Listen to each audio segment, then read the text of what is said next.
Hello and welcome to Forum Radio. This is a very special edition with me, Jessica Fellows, and I'm talking to Dhruv Shrikent. He's also known as Druv Kent. And Dhruv is a Forum 500 member. He's largely based in Singapore, but he's a man who travels widely, as you'll hear. He was brought up in Kolkata, India, before moving to America for university, then returning to India in the mid-90s, where he began his banking career. In this, he was very successful, and Drew's work took him to Hong Kong and Singapore for Credit Suisse and Deutsche Bank. But all the while, he was working as an investment banker. He was also a musician. And finally, in 2013, he decided to pursue music as a career. Since then, his compositions and live performances have twice reached the US top 20 music charts, been licensed to Amazon Prime, and won international awards. So I think that's quite enough for me. Let's hear from the man himself. Dhruv, great to talk to you today. It's lovely to talk to you and to see you as well in this rare Exactly. Opportunity. This Yes, is the but special lovely. version. I forgot to mention the special version is the hair and makeup version of Forum Radio. So very happy to do that. So Lovely to be here. yeah, thank you. So listen, I'm really looking forward. We've got lots of different things to cover, and we're going to try and keep it to our 20-25 minute format. But let's just chat away. So as I said in the introduction, you've lived and worked in several places. Is there any one place you might choose as having an influence on your music today? That's such a deep question. I would say the places which have had the most influence on me are the places which have perhaps the biggest, from a creative perspective, impacted me the most. And that's where my two worlds of music, in some senses, have collided, and beautifully, I would say. And that's probably, from a Western perspective, I would say it's England, and more specifically, I would say London, actually, which is where a lot of my collaborations musically have started. And because of my background and the music that I've grown up with, which was certainly a lot of music that came in from the West, but also from India. So I would say those are the two countries and two kind of, I think, the heritages of these two worlds of music is what I would kind of point to having the greatest influence. Yeah. Yeah. And you record in both Hindi and English, don't you? I do, yes, I do. Yeah. Most of my music thus far has been about 70% English, but that proportion is changing as I'm getting older and returning back to some of my more kind of, let's say, a fundamental, going in at a deeper level, perhaps. Yeah. Okay, that's interesting. We'll come back to that because I like the sound of that. But I want to know what gave you the prompt to leave your banking career for music. Well, I was 40 years old. I was doing, by most standards, relatively well in the investment banking world. In Singapore, I left Hong Kong and I was running part of the regional business for Deutsche Bank. But as you said very accurately, I've grown up being a music kid. If I was born in a different era, I would have just been a musician automatically, I would say, and in a different with a different background. So growing up in India in the late 70s and 80s, one was really conditioned to choose one of really four professions almost, being an engineer or a doctor, the old school kind of, choices. And I was a musician despite all that while I was in school and college and one of the rare people who was doing all that. But it wasn't really a serious alternative in my own head. I come from a relatively middle class background. One has to put food on the table. Artistry felt somewhat self-indulgent and could not be afforded by the larger community. But when I was 40, move forward, and I was, doing reasonably well, I would say, as an investment banker. I had this kind of epiphany because I kind of forced myself to sit down at a table and record a song or write a song for the first time in my life, which I'd never done. So this is about the biases that we're grown up with, right? We grew up with a bias in India that the music that I loved, which was largely English music, was constructed by people who did not look like me, who came from the West. It comes back to your earlier question. And I said, why not? Why can't I write my own songs? We write our own novels, we write our own stories, we write our own everything else. And that's what happened. And once it happened, it came out so beautifully and so completely that it just overwhelmed me. And that was another chapter of kind of metamorphosis. I went through this deep kind of sense of reflection and kind of tried to understand what I need to do with this music that was coming out of me. At the end of a several month period, I sat down with my wife and we discussed this because this was big. There were some big decisions to be made, Yeah, that's huge. financial as well. And she was lovely enough to support me at the time. She still supports me, which is even lovelier. And I was off to the races, and I've not looked back since. Not look back. That's amazing. I mean, tell us what you're doing right now in your music today, 13 years on from that decision. Yeah, well, I am now. I've just finished the recording of a beautiful set of songs. Apologies for using the word beautiful. It sounds somewhat self and indulgent, but that's the love that one, as a creator, feels with the things one is able to create at times, right? And when there's something beautiful that you want to offer to the world, effectively. So I'm at that stage, and where I've written these beautiful songs, which are largely in English and also have Hindi and Punjabi, I'm Punjabi ethnically, which is from a state in North India. And they have these refrains coming in from old folk songs in India, kind of mixed in with a very English or a Western, let's say, pop kind of song. So it's a very different style of music that really hasn't been heard, other than maybe a couple of instances of people like a legend like Nusrat Fateh Ali Khan might have done, who is a Pakistani amazing Sufi singer.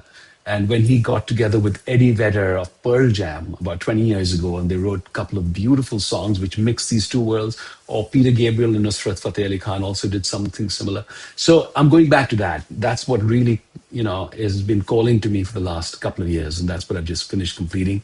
I'm on my way to release it starting on March 27th.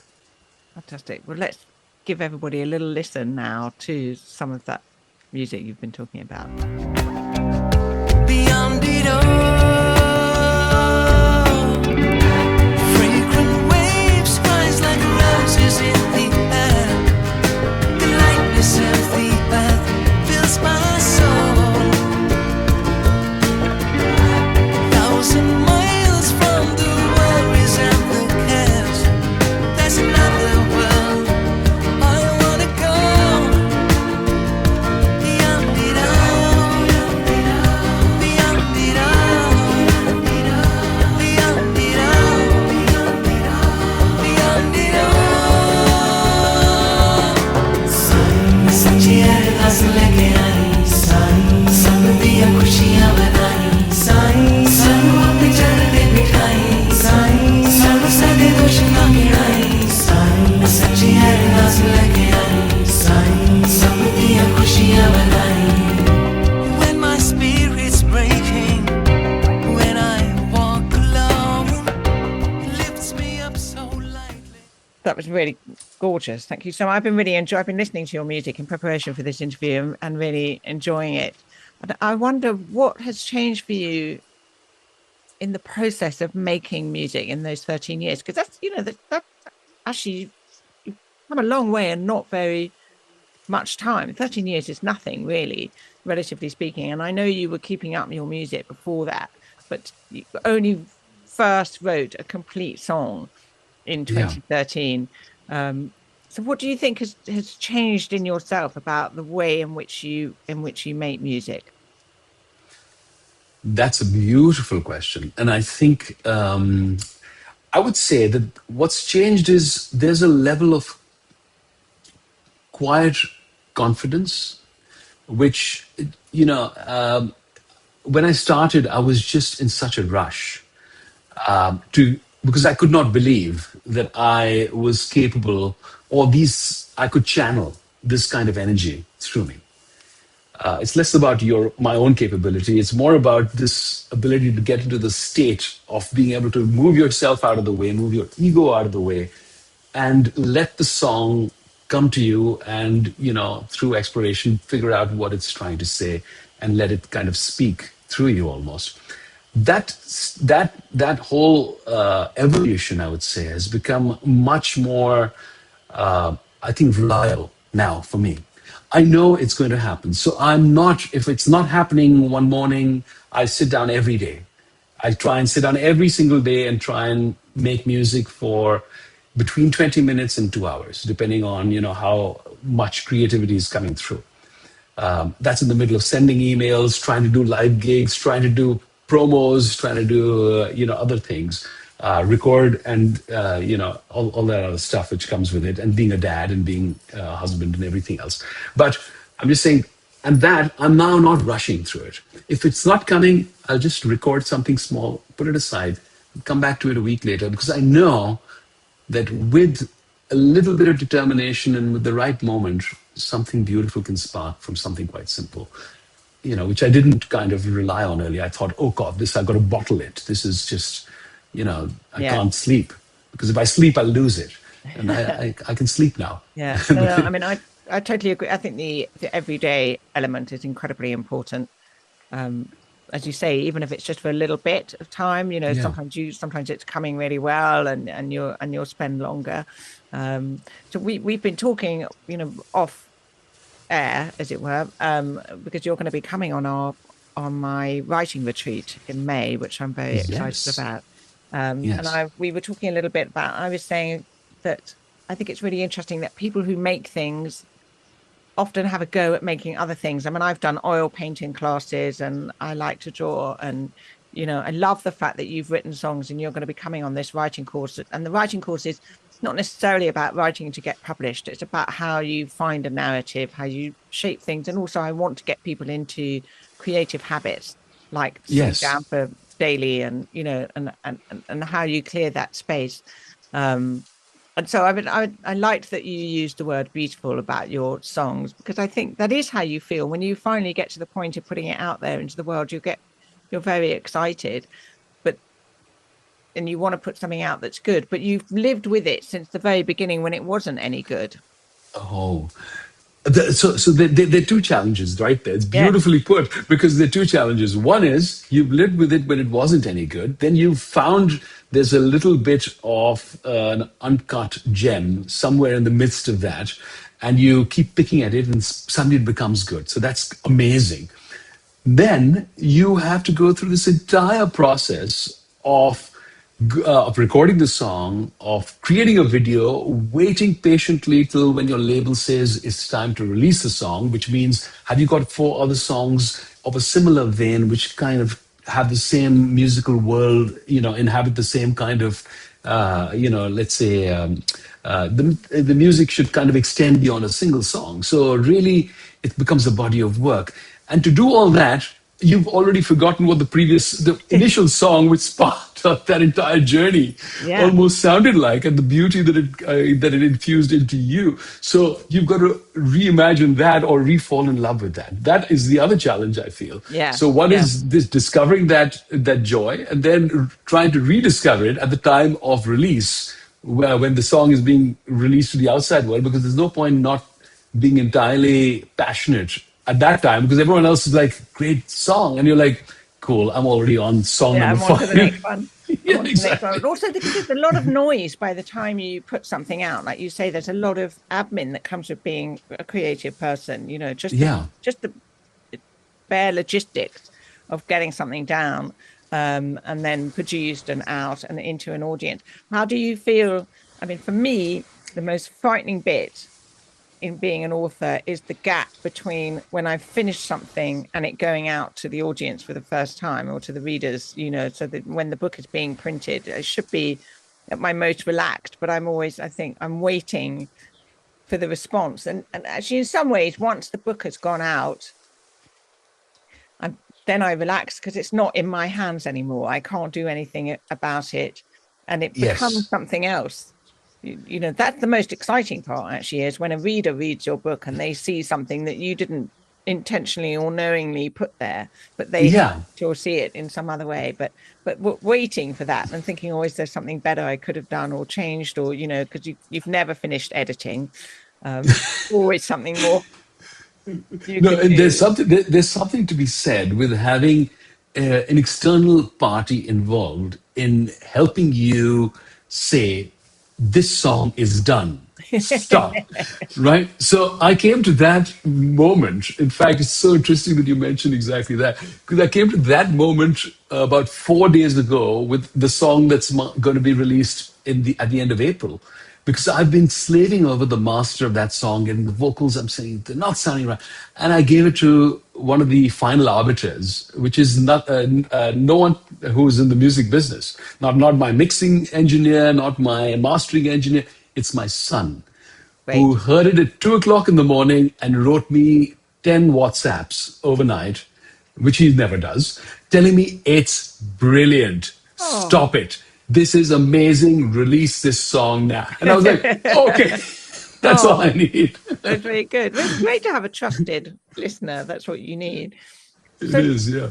I just mean, it's worth mentioning that a lot of first drafts don't get fully listened to by that same son no, no, no, or no, the no, same no, people, right? So no. they have a pretty strong nose Well, for what's absolutely. good. So that kind of that idea of being able, you know, what I said earlier was that, you know, being able to live with the crapness, essentially, you know, that's big part of the creative process, is learning how to live with the bad draft, you know, the bad version of the Yeah. song, the kind of just working, staying with it, just seeing there's something in there.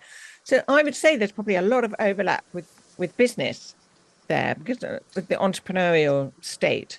Yes. With entrepreneurs often have bad ideas that don't work, or ideas that appear not to be working, that nobody has faith in, but they just feel it's going to turn at some point, and it does, you know. So have you felt that overlap between I know you're still an entrepreneur, you haven't given up the business side of your life entirely.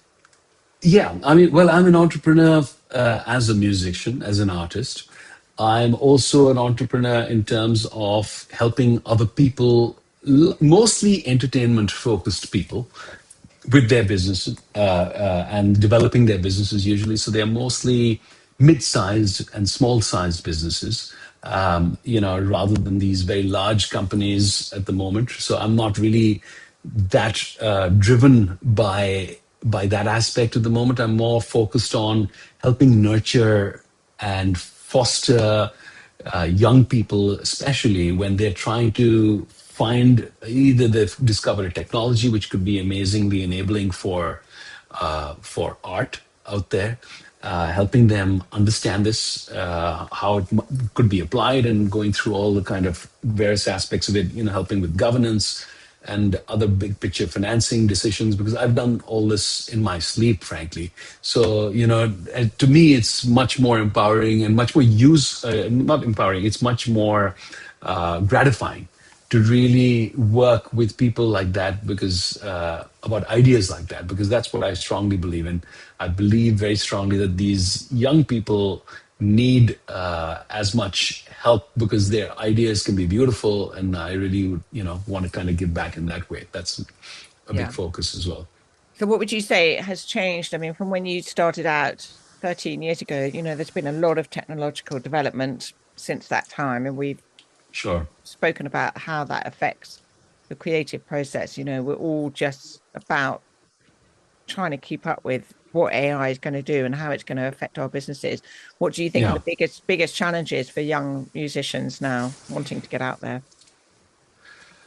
It's a little dispiriting, I would say, on the one hand, because the ability for almost anyone to be a musician, which you can be a musician now. I mean, that's not a bad thing, but it is also a bad thing for those who are maybe blessed with a certain level of talent.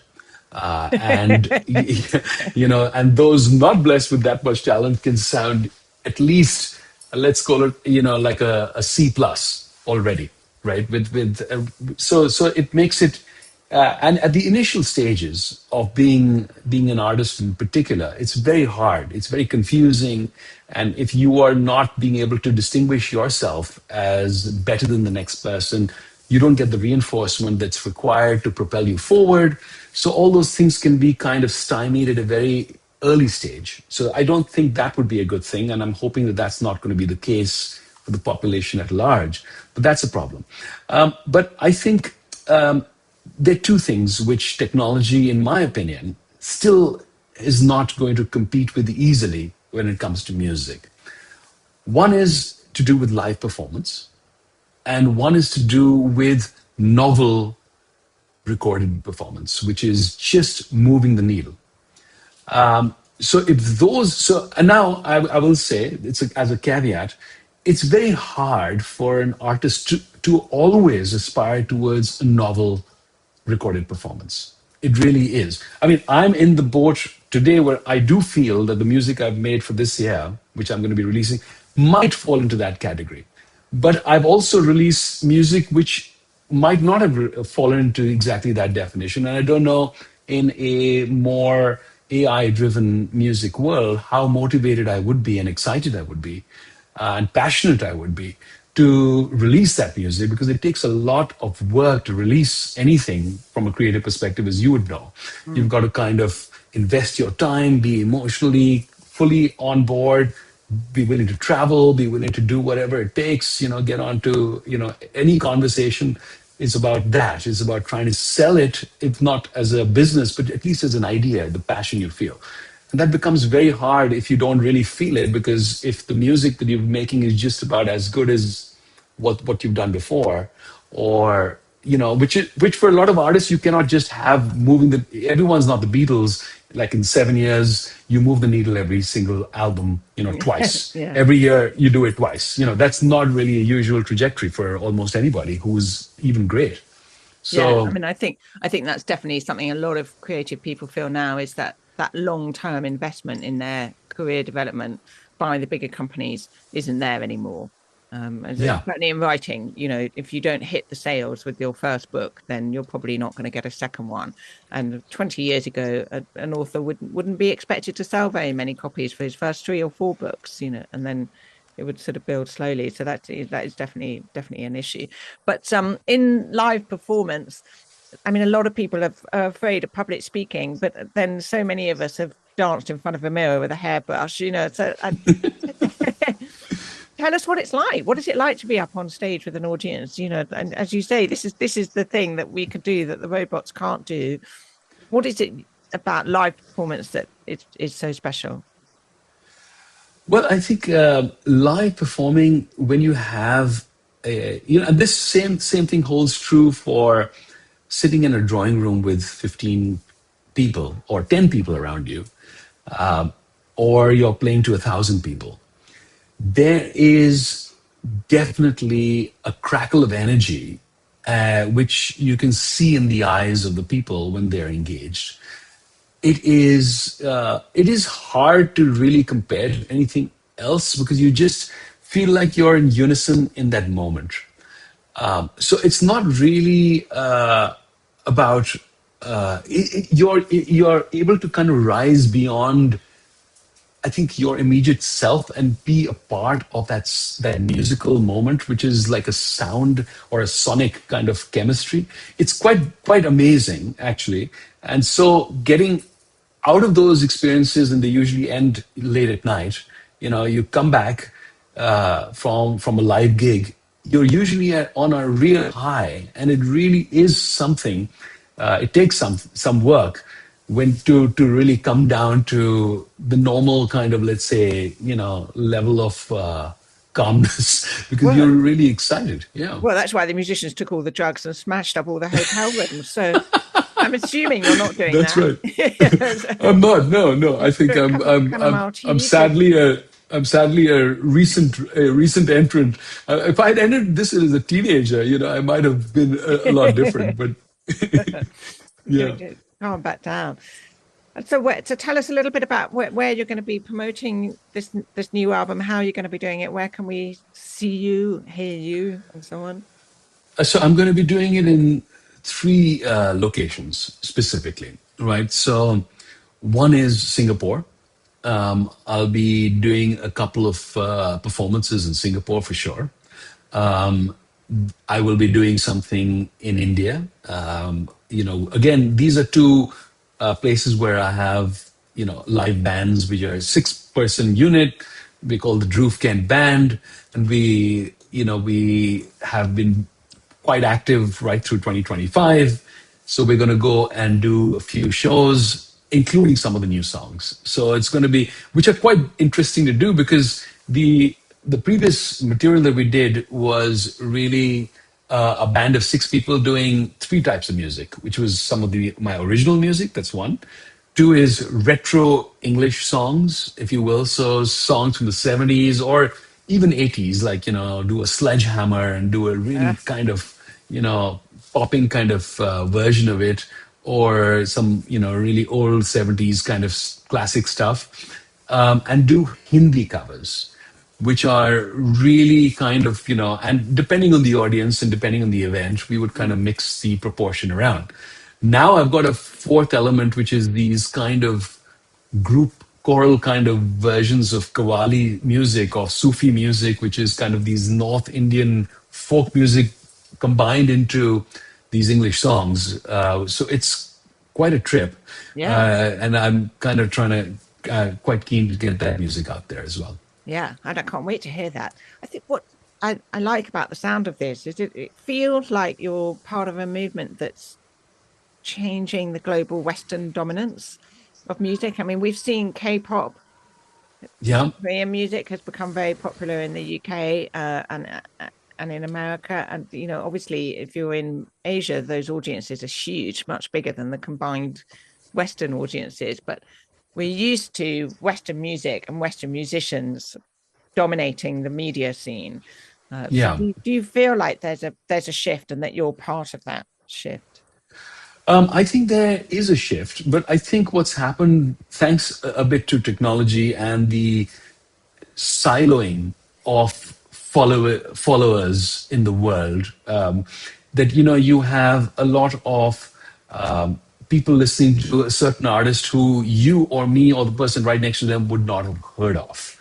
So while I would like to take credit for the fact that I am part of a larger movement of making a certain kind of music available more broadly, I think I'm also subject to the same kind of norms of physics, which is that everyone is listening to, either you're listening to the music which predated the year 2013, which was, let's say, Coldplay. Everyone knows Coldplay. Everyone knows U2.